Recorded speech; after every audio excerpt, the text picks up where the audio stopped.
20 साल की उम्र के 19 लड़कों की एक ही 50 साल की पत्नी रज्जो। आखिर कम उम्र के लड़के ही इसके पति क्यों हैं? ये राज जानकर आप लोगों के पैरों तले से ज़मीन निकल जाएगी। अमेरिका में आज का मौसम बहुत अच्छा था। पिछले कई दिनों से मैं भगवान से प्रार्थना कर रही थी कि मौसम ठीक हो तो मैं शॉपिंग के लिए मार्केट जाऊं। आज जब मैंने मौसम अच्छा देखा तो मैं फ़ौरन शॉपिंग करने के इरादे से बाहर आ गई। मुझे अभी यहाँ पर आए हुए 2 साल ही हुए थे और मैं यहाँ बहुत खुश थी। कुछ लोग तो मेरे जैसी ज़िंदगी गुजारने की दुआ करते हैं कि काश वो भी अमेरिका जैसे शहर में आकर पढ़ाई करें। शायद मैं खुशनसीब थी जो यहाँ पर आ गई। यही सब सोचते हुए मैं मार्केट आ गई ताकि कुछ ज़रूरत का सामान खरीद सकूं। जब अचानक ही रास्ते में एक औरत से मेरी टक्कर हो गई और वो ज़मीन पर गिर गई। मैंने उसका हाथ पकड़कर उसे उठाया और उससे माफ़ी मांगी तो वो हंसते हुए कहने लगी कि कोई बात नहीं। मुझे वो देखने में 45 साल से भी ऊपर की लग रही थी, इसलिए मुझे बहुत ज़्यादा अफसोस हुआ कि मेरी वजह से एक बूढ़ी औरत गिर गई।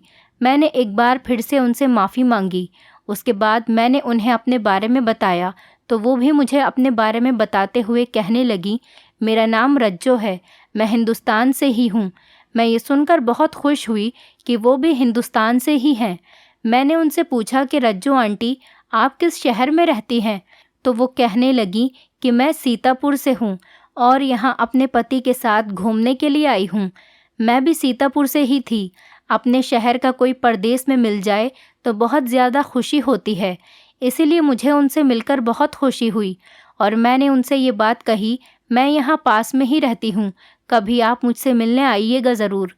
वो औरत मुस्कुराकर आगे बढ़ गई और मैं भी मार्केट में चली गई। सामान खरीदकर टैक्सी में बैठते हुए मैंने फिर से रज्जो आंटी को देखा। वो अपने पति का हाथ पकड़कर सड़क पार कर रही थी।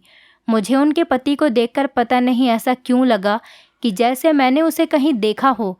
फिर मैंने सोचा कि दोनों मेरे शहर के रहने वाले हैं, हो सकता है मैंने इन्हें कभी वहाँ पर देखा हो। कुछ दिनों बाद फिर से इस औरत रज्जो आंटी से मुलाकात हो गई। इस बार मेरी दोस्त भी मेरे साथ में ही थी।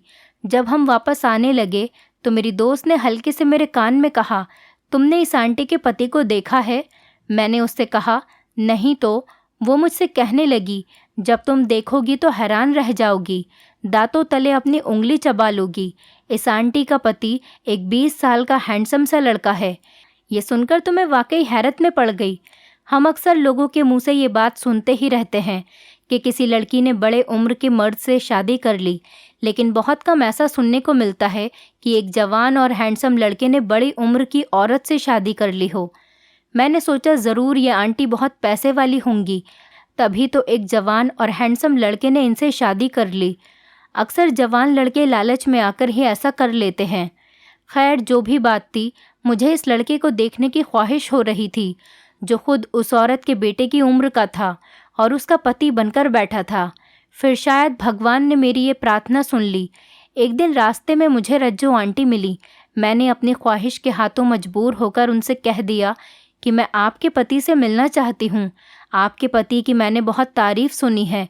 सुना है वो आपसे उम्र में बहुत छोटा है। तो वो कहने लगी, हाँ, वो मुझसे उम्र में छोटा ही है, लेकिन हम दोनों की पसंद की शादी हुई है। मैंने शौक में उनसे कहा कि आप अपने पति से मुझे नहीं मिलवाएंगी? तो वो हंसते हुए कहने लगी कि क्यों नहीं, मैं अभी उसे फ़ोन करके बुला लेती हूँ। उसने अपने पति को फ़ोन मिलाया और उससे कहा, राज, तुम मार्केट में आ जाओ, मेरी दोस्त तुमसे मिलना चाहती है। राज नाम सुनकर मैं चौंक गई, लेकिन फिर मैंने सोचा कि ज़रूरी नहीं कि ये वही राज हो। दुनिया में एक नाम के बहुत सारे लोग होते हैं, लेकिन मेरा शक सही निकला। जब मैंने उसे सामने से आते हुए देखा तो वो वही था। उसे रज्जो आंटी के पति के रूप में देखकर मेरी तो पैरों तले से ज़मीन निकल गई। दूसरी तरफ उसने भी मुझे देख लिया था। मुझे देखकर उसके चेहरे का रंग उड़ गया। उसे देखते ही मेरे मुंह से फ़ौरन निकला, राज, तुम यहाँ? मेरा नाम शैली है और मैं इस शहर के मशहूर बिजनेसमैन की बेटी हूँ। इसी वजह से मैं बहुत नक चढ़ी थी। मेरे मुंह से जो भी बात निकलती उसे पूरा करना मेरे पिता अपना फ़र्ज़ समझते थे। मेरे पिताजी का बहुत बड़ा बिजनेस था जो एक शहर से दूसरे शहर तक फैला हुआ था। मेरा एक मुँहबोला भाई भी था जिसे मेरे 6 साल के होने पर गोद लिया गया था, क्योंकि डॉक्टर ने मेरी माँ से कह दिया था कि अब आप संतान पैदा नहीं कर सकती। लेकिन मैं अपने माता पिता से ज़िद करती रहती कि मुझे अपना भाई या बहन चाहिए। मेरी ज़िद पूरी करने के लिए माँ ने अपनी बहन का बेटा गोद ले लिया। मेरे पिता इस बात से बहुत ज़्यादा नाराज़ हुए। मेरे पिता ने कभी भी राज को अपनी संतान नहीं माना था, लेकिन सिर्फ मेरी ज़िद और मेरी माँ की वजह से वो उसे कुछ नहीं कहते थे। ऐसे ही समय बीतता गया और मैं कॉलेज पहुँच गई। मेरे पिता ने राज से साफ साफ कह दिया था, अगर तुम अच्छे नंबर लेकर आओगे तभी तुम कॉलेज में पढ़ाई कर सकोगे, वरना मैं अपना मेहनत से कमाया हुआ पैसा तुम पर बर्बाद नहीं करूँगा। वो बहुत ज़्यादा इंटेलिजेंट और समझदार था। इसी वजह से वो बहुत अच्छे नंबर से पास हुआ और सबसे बड़े कॉलेज में उसको स्कॉलरशिप मिल गई। मैं अपने भाई के लिए बहुत खुश थी और चाहती थी कि वो इसी तरह कामयाबियों की सीढ़ियों पर चढ़ता रहे। लेकिन मेरे पिता को ना जाने उससे क्यों इतनी नफ़रत थी। वो उसे हर समय डांटते रहते थे। उनका बस नहीं चलता कि वो उसे घर से ही निकाल देते। आखिर एक दिन मुझे उनके इस रवैये का राज पता चल ही गया कि क्यों मेरे पिता राज से इतनी नफ़रत करते हैं। एक दिन राज ने जब अपने दोस्त को पार्टी देने के लिए माँ से पैसे मांगे तो उसे पैसे मांगते हुए पिताजी ने सुन लिया था और अब वो इस बात को लेकर माँ से झगड़ा कर रहे थे। मेरे पिताजी माँ पर ज़ोर ज़ोर से चिल्ला रहे थे।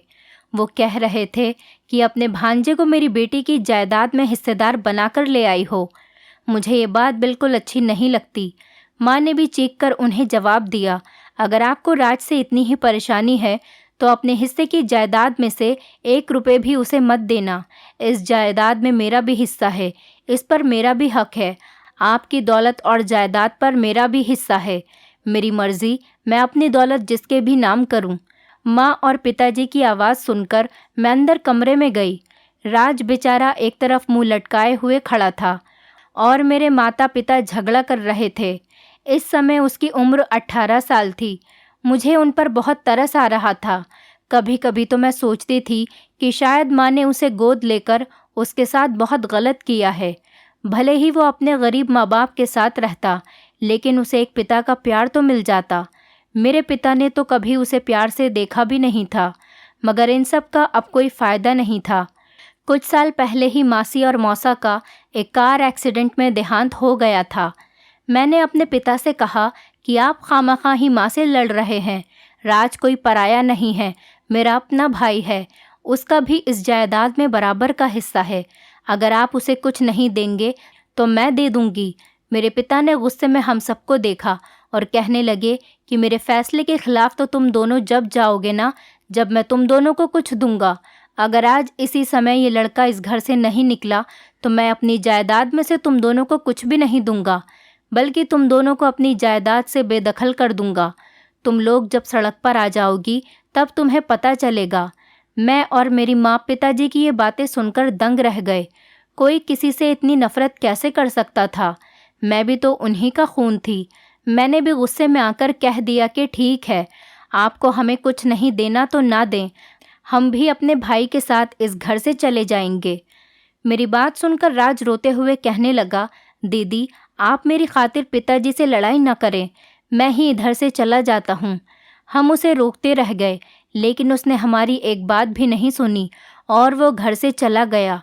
उसके जाने से पिताजी बहुत खुश हो गए।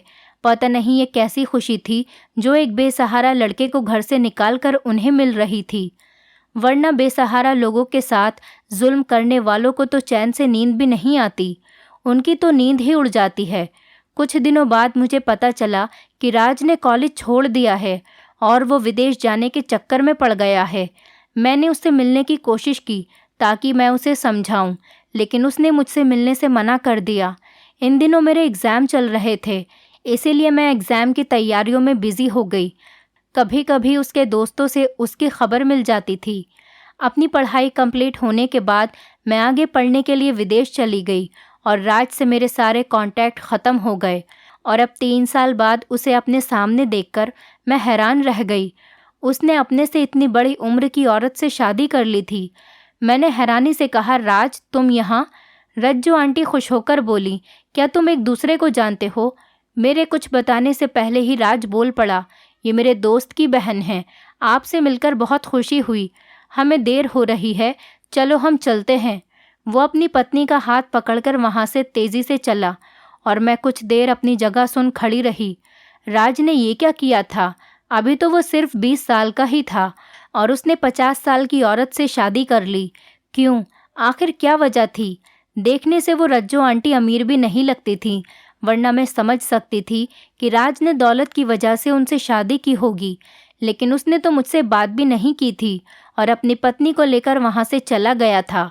बात करना तो दूर की बात है, उसने तो ये भी नहीं बताया था कि मैं उसकी बहन हूँ। उसका ये सब छुपाने का क्या मकसद था? मैं ये सब सोचते हुए उनके पीछे जाने लगी ताकि मैं उनके घर का रास्ता देख सकूं कि वो कहाँ रहते हैं। उनका घर देखकर मैं वापस आ गई। सोचा कि फ्री होकर इससे बात करूंगी जब वो अकेला होगा। वो औरत कहीं से भी मेरे भाई के लायक नहीं थी। अगले दिन मैं उनके घर के सामने छुपकर खड़ी हो गई। वो 10 बजे के करीब वो दोनों बाहर निकलते दिखाई दिए। उनको देखते ही मैंने अपनी दोस्त को इशारा किया।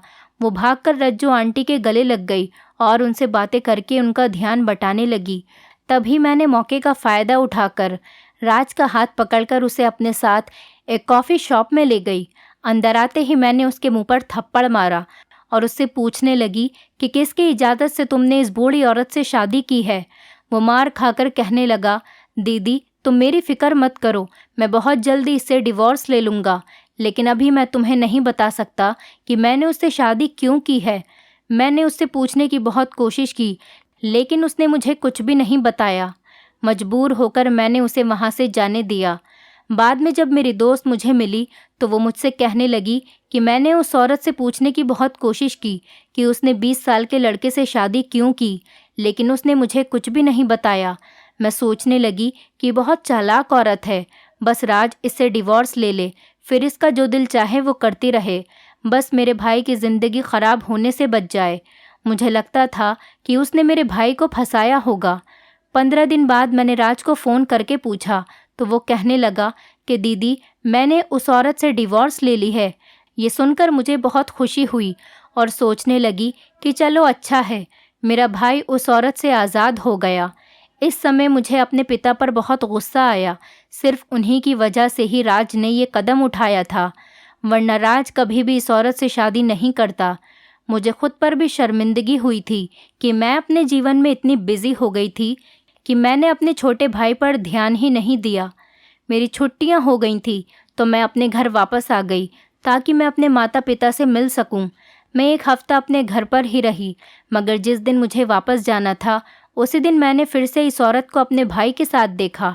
मुझे बहुत ज़्यादा हैरानी हुई और साथ में गुस्सा भी आया। मुझे गुस्सा इस बात पर आया कि मेरे भाई ने इस औरत की वजह से मुझसे झूठ बोला, और हैरानी मुझे इस बात की हुई कि वो कुछ दिन पहले तो अमेरिका में थे और अब यहाँ आ गए। मैं गुस्से में अपने भाई के पास गई तो वो मुझे देखकर घबरा गया। कहने लगा, दीदी ये मेरी पत्नी है और मैं इसे बहुत ज़्यादा प्यार करता हूँ, मैं इसे किसी भी हाल में नहीं छोड़ सकता। वो औरत ये सब सुनकर भी खामोश रही। मेरा भाई कहने लगा, हम आपकी वजह से यहाँ वापस आ गए हैं, बेहतर है आप वहाँ वापस चली जाएं। फिर वो अपनी पत्नी को लेकर वहाँ से चला गया। मुझे बहुत हैरानी हो रही थी, ये सीधी सादी दिखने वाली रज्जो इतनी तेज़ होगी मैं सोच भी नहीं सकती थी। मुझे लग रहा था कि हो ना हो इसने मेरे भाई पर कोई काला जादू करवाया होगा, वरना एक समझदार और हैंडसम 20 साल का लड़का कैसे इस औरत से शादी कर सकता था। मैं कुछ दिनों के लिए यहीं रुक गई क्योंकि मुझे इस औरत से अपने भाई का पीछा छुड़वाना था। अगले ही दिन मैं अपने दोस्त के घर गई ताकि मैं उसके साथ किसी बाबा के पास जाऊं। हम दोनों एक बाबा के पास गए ताकि उनसे कोई समाधान निकलवाएं। बाबा ने कहा, जिन लोगों को अलग करवाना है उनकी तस्वीर चाहिए। मैंने अपनी दोस्त से कहा कि चलो उन्हीं के घर चलते हैं, मैं उन दोनों को किसी बहाने से घर के बाहर बुलवा लूँगी और तुम उनकी फ़ोटो खींच लेना। वो कहने लगी कि चलो ठीक है। फिर हम दोनों अपने भाई के घर चले गए। मैंने ज़ोर ज़ोर से दरवाज़ा बजाया और तेज़ आवाज़ में उन दोनों को बाहर बुलाया। मेरी आवाज़ सुनकर वो दोनों बाहर आ गए। फिर मैंने अपने भाई से लड़ना शुरू कर दिया ताकि इतनी देर में मेरी दोस्त उन दोनों की फ़ोटो खींच ले। कुछ देर लड़कर मैं अपनी दोस्त के पास वापस आ गई। फिर मैंने अपनी दोस्त से पूछा कि तुमने उनकी फ़ोटो खींच ली। मेरी दोस्त तो जैसे अपने ख्यालों में ही गुम थी। मैंने उसको पकड़कर हिलाया तो वो होश में आई। मैंने फिर उससे पूछा कि तुमने फ़ोटो खींच ली, तो वो कहने लगी, नहीं, मैंने फ़ोटो नहीं खींची।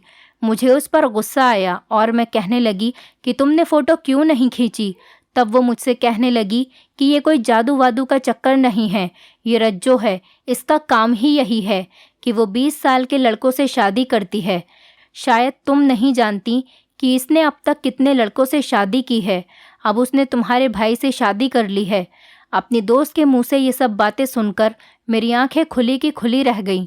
ये सब क्या कह रही थी? मैंने पूछा कि ये सब तुम्हें कैसे पता चला? ये औरत कौन है और इसकी सच्चाई क्या है? तो वो कहने लगी, कुछ साल पहले मेरा कज़िन भी इसके चक्कर में फंस गया था और इससे शादी कर ली थी। फिर पता नहीं कैसे उसकी जान छूटी, लेकिन उसने मुझे एक बार बताया था कि ये रज्जो 20 साल के बहुत से लड़कों से शादी कर चुकी है। मैंने हैरान होकर उससे पूछा कि तुम्हें तो सच पता होगा कि किस वजह से ये उन लड़कों से शादी करती है। क्या ये बहुत अमीर औरत है? मेरी दोस्त कहने लगी कि मुझे इस बारे में कुछ नहीं पता। जितना मुझे मालूम था मैंने तुम्हें बता दिया, और वैसे भी इसको देखकर नहीं लगता कि ये अमीर होगी। इसका घर देखो, कितने छोटे से घर में रहती है। अभी हम दोनों वहीं खड़े होकर बातें कर रहे थे। इतनी देर में रज्जो अपने घर से बाहर निकलती हुई दिखाई दी। वो फ्रूट वाले से फ्रूट खरीद रही थी। उसको देखकर मैंने अपनी दोस्त से कहा कि तुम ठीक कह रही हो, ये कहीं से भी अमीर नहीं लगती। फिर क्या वजह है कि राज ने इससे शादी कर ली? मेरी दोस्त ने कहा कि ऐसा करते हैं, मेरे कज़िन से ही पूछते हैं, हो सकता है वो तुम्हें कुछ बता दे। ये आइडिया अच्छा था। मैंने दोस्त से कहा कि अपने कज़िन को फ़ोन करके पता करो कि वो कहाँ पर है। आज की सारी रात मेरी जागकर ही गुजरी थी। मुझे समझ में नहीं आ रहा था कि वो 50 साल की रज्जो मेरे भाई के साथ क्या खेल खेल रही थी। एक तरफ उसको देखकर लगता था कि वो अमीर नहीं है, लेकिन दूसरी तरफ मैं ये भी सोच रही थी कि अगर वो अमीर नहीं होती तो वो अमेरिका कैसे जाती। मैं तो उलझकर रह गई थी। फिर मैंने सोचा कि हो सकता है कि वो राज के पैसों से अमेरिका गई हो, लेकिन राज के पास भी तो पैसे नहीं थे। अगर उसके पास पैसे होते तो वो अपनी पढ़ाई कंप्लीट करता। अजीब परेशानी थी। मैं बहुत हैरान हो रही थी। खुद ही सवाल करती और खुद ही उन सवालों का जवाब दे रही थी। माँ ने मुझसे पूछा, शैली क्या बात है, तुम वापस भी नहीं गई और अब तुम मुझे बहुत ज़्यादा परेशान लग रही हो। अगर मैं उन्हें राज के बारे में सब बता देती तो वो भी परेशान हो जाती। मैं यही सब कुछ सोचकर मुस्कुराने लगी, क्योंकि मुझे अब अपनी परेशानी का हल मिल गया था। अगर मैं राज को माँ के नाम से ब्लैकमेल करती और उससे कहती कि मैं माँ को सब कुछ बता दूंगी, तो वो उस औरत को छोड़ देता। अगर मैं उसे ये कहकर मजबूर करती तो मुझे पूरी उम्मीद थी कि वो उस बूढ़ी औरत को छोड़ देगा। अगले दिन सुबह उठकर मैं उसके घर के सामने एक पिलर के पीछे छुप गई, ताकि वो अकेला बाहर निकले तो मैं उससे कोई बात करूं। थोड़ी देर बाद भी वो बूढ़ी औरत बाहर निकली और उसके 10 मिनट बाद राज भी बाहर आ गया। मैं भागकर राज के पास गई और उससे कहा, अगर तुम इस औरत को नहीं छोड़ना चाहते तो मत छोड़ो, मैं भी माँ को जाकर सब कुछ बता दूंगी। तुम क्या गुल खिला रहे हो? सोचो उन्हें कितना दुख होगा कि तुमने छुपकर शादी कर ली है, और अगर इस बात का पता चल गया कि तुमने एक बूढ़ी औरत से शादी की है तो वो तो शायद सदमे में मर ही जाएंगी। मैं जानती थी कि माँ के नाम से वो ब्लैकमेल हो जाएगा, और ऐसा ही हुआ। वो घबराने लगा और मुझसे कहने लगा, प्लीज़ माँ को कुछ मत बताना। मैंने उससे कहा कि ठीक है, लेकिन मेरी एक शर्त है कि तुम मुझे सब कुछ सच सच बताओ। फिर तुमने इस औरत से शादी क्यों की है? वो मेरा हाथ पकड़कर कहने लगा कि दीदी, मैं तुम्हें सब कुछ बता दूंगा, लेकिन मुझे थोड़ा सा समय चाहिए। मैं तुम्हारे सारे सवालों का जवाब देने के लिए तैयार हूँ, लेकिन अभी मुझे इसके पीछे जाना होगा। वो मुझे तसल्ली देकर वहाँ से चला गया। इसके बाद मैंने अपनी दोस्त को फ़ोन करके पूछा कि उसके कज़िन से बात हुई, तो वो कहने लगी, हाँ, मैंने अपने कज़िन को घर बुलाया है, तुम भी यहीं पर आ जाओ और फिर उससे बात कर लेना। मैं उसी समय अपने दोस्त के घर चली गई। उसके कज़िन की उम्र 21 साल की होगी। मैंने उससे कहा, क्या तुम मुझे अपनी स्टोरी सुनाओगे ताकि मैं अपने भाई को इस चंगुल से बचा सकूं? तो वो कहने लगा कि 3 साल पहले की बात है, जब मैं 19 साल का था। मेरे घर वालों से लड़ाई हो गई थी, तो मैंने गुस्से में एक पार्क में सोना शुरू कर दिया। मेरे पिताजी गरीब आदमी थे और मैं इस बात पर उनसे लड़ रहा था कि मुझे पढ़ाई नहीं करनी, मुझे विदेश में जाकर कोई काम करना है। मैं उनसे कह रहा था कि वो अपना घर बेचकर मुझे विदेश में भेज दें, लेकिन पिताजी मेरी बात मानने को तैयार ही नहीं थे। वो कह रहे थे, मैं तुम्हारे लिए अपना घर क्यों बेचूं? इसी बात को लेकर मेरी रोज़ उनसे लड़ाई होती थी। इसी वजह से मैंने घर छोड़ दिया, क्योंकि मैं किसी भी सूरत में विदेश जाना चाहता था। फिर किसी ने मेरी मुलाकात रज्जो से करवाई। वो मुझसे कहने लगी कि मैं तुम्हारी शर्त पूरी कर दूंगी, मैं तुम्हें विदेश भेज दूंगी, लेकिन तुम्हें मेरी एक बात माननी पड़ेगी। जब मैंने उससे बात पूछी तो उसने मुझसे कहा कि तुम्हें मुझसे शादी करनी पड़ेगी। उसकी बात सुनकर मैं घबरा गया। क्या शादी?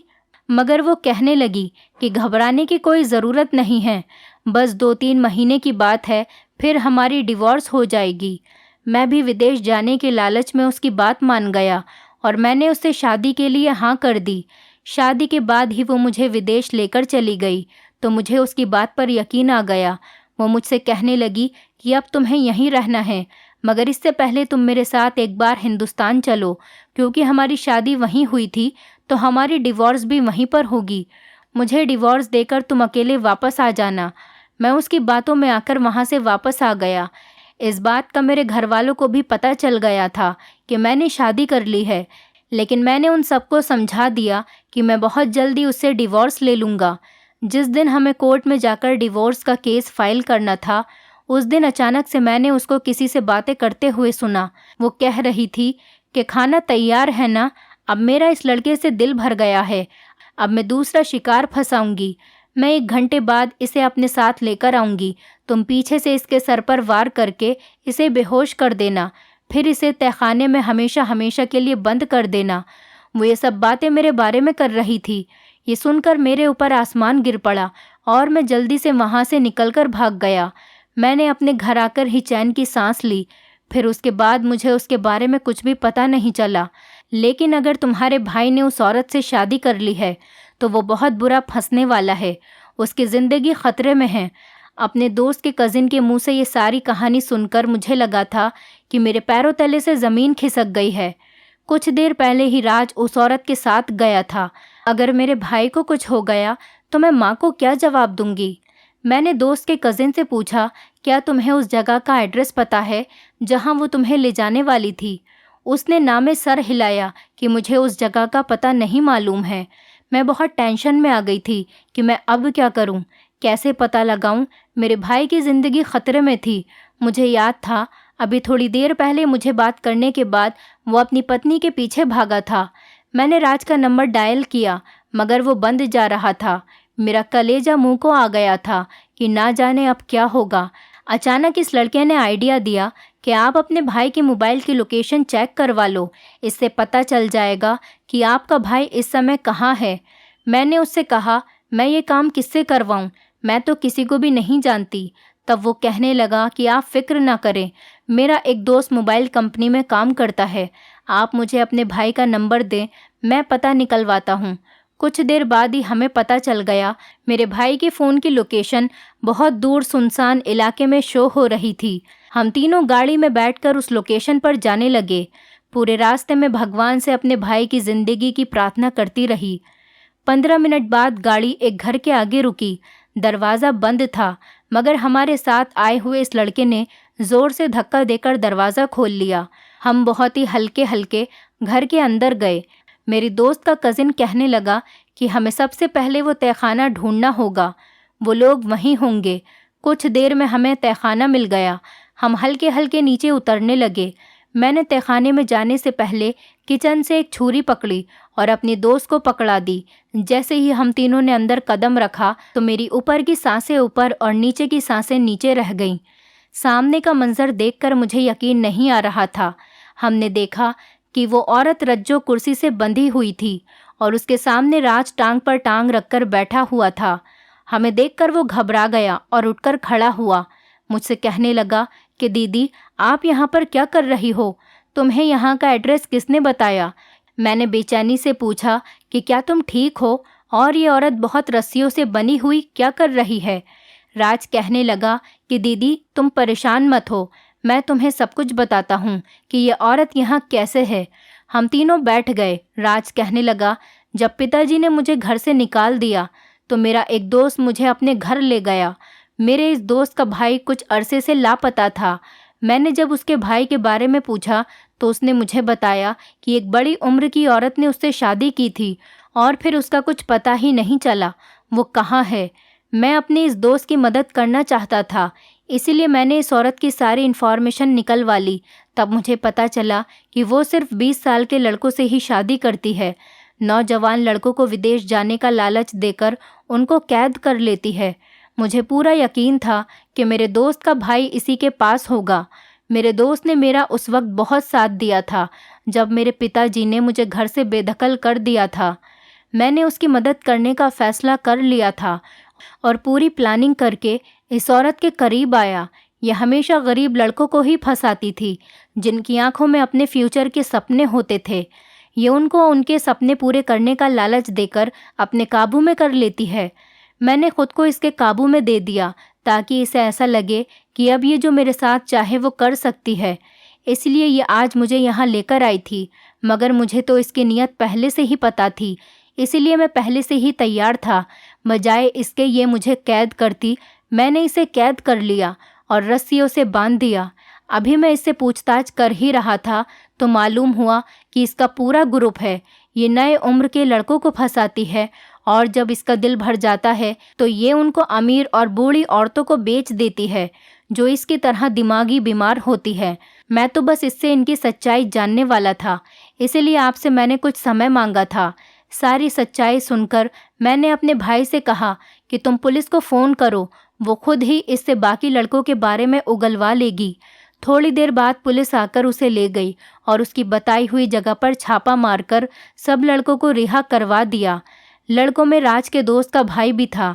ये खबर हर तरफ फैल गई थी कि मेरे भाई राज ने अपनी जान पर खेलकर एक दिमागी बीमार औरत और उसके खतरनाक गिरोह को पकड़वाया है। उसे पुलिस की तरफ से भी अच्छा इनाम मिला था। वो पूरे शहर में मशहूर हो गया था। मैंने अपने पिता से कहा कि देखिए, जिस लड़के को आपने कम समझा था वो पूरे शहर में मशहूर हो गया है और अब सब लोग उसको इज्जत दे रहे हैं। मैं अपनी पढ़ाई पूरी करने के लिए बाहर चली गई और राज ने अपना काम शुरू कर लिया। 6 सालों में उसने वो जगह हासिल कर ली थी जिसको हासिल करने के लिए मेरे पिताजी जैसे लोगों को पूरी उम्र लग जाती है। दोस्तों, उम्मीद करती हूँ आपको हमारी कहानी पसंद आई होगी। कहानी पसंद आई है तो वीडियो को लाइक करें, चैनल पर नए हैं तो चैनल को सब्सक्राइब करें और हाँ, नोटिफिकेशन बेल को ज़रूर दबाएं ताकि अगली अपडेट सबसे पहले आपको मिले।